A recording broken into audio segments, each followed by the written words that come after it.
Hi, I'm Gordon and I work in laboratory animal research. Is how I was planning on starting a presentation that I was supposed to give in Boston a few weeks ago, and I was really looking forward to it. It was going to be great. It was meant to encourage people who work in laboratory animal research to get out there and talk to people about what it is that we do, because no one seems to really know what it is that we do. But then this whole COVID-19 thing hit, and since then, I don't know about you guys, but I've been pretty much locked at home. It's not been great for anyone. But now, more than ever, is the time to talk about laboratory animal research. Because you know that there's all kinds of research being done for this thing. And do you know where it's coming from? It's coming from laboratory animals. Even there's a vaccine that's being trialed right now out of Massachusetts from a company called Moderna, and the media has said how it skipped the animal trials, but it didn't really, and not a lot of people know that. They did do some preliminary animal testings on what the industry called, what was referred to in their press release as standard laboratory mice. And so it was basic toxicity testing. That was done, and there is concurrent animal testing going on even during these human clinical trials. So it's not been skipped. It is something that we need done, and it's something we need to talk to people about, because again, the solution is going to come from laboratory animal research, one way or another. So let's use that as a way to talk to people. Even more, you know what? You guys are experts with some of this stuff, aren't you? Because even though you might not be experts in COVID-19, you are experts when it comes to things like containment.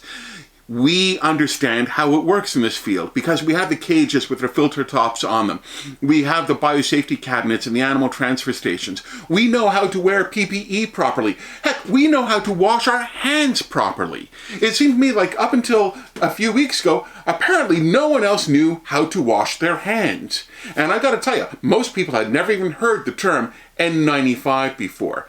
But we know what the differences are. You know the difference between a surgical mask and an N95 mask, right? You probably do. You can be one of the people to explain that to the general public. Right now, there are no recommendations for the general public to be wearing masks even. You guys have the training to explain to people how if you keep your distance, you're probably pretty darn safe.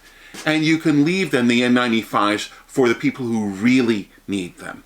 You get to explain to people how if you're gonna wear gloves, you can take them off properly and dispose of them.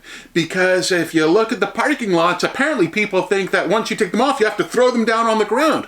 But you guys know how to do it properly, and you can explain that to people. And you can explain to people how to properly wash your hands. And that if they insist on wearing any of this PPE, like I say, some of it should really be left for the healthcare workers. But if they insist on it, what order to do things properly. When you put on the gloves, when do you put on the mask, when do you wash your hands? You guys know that stuff, don't you? I bet you do.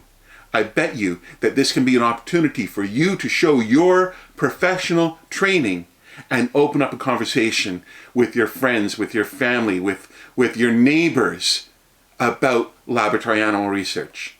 But just do it from 6 feet back. And I hope to bring you my other presentation on outreach in person one day real soon. Until then, just take care, be safe, and wash your hands.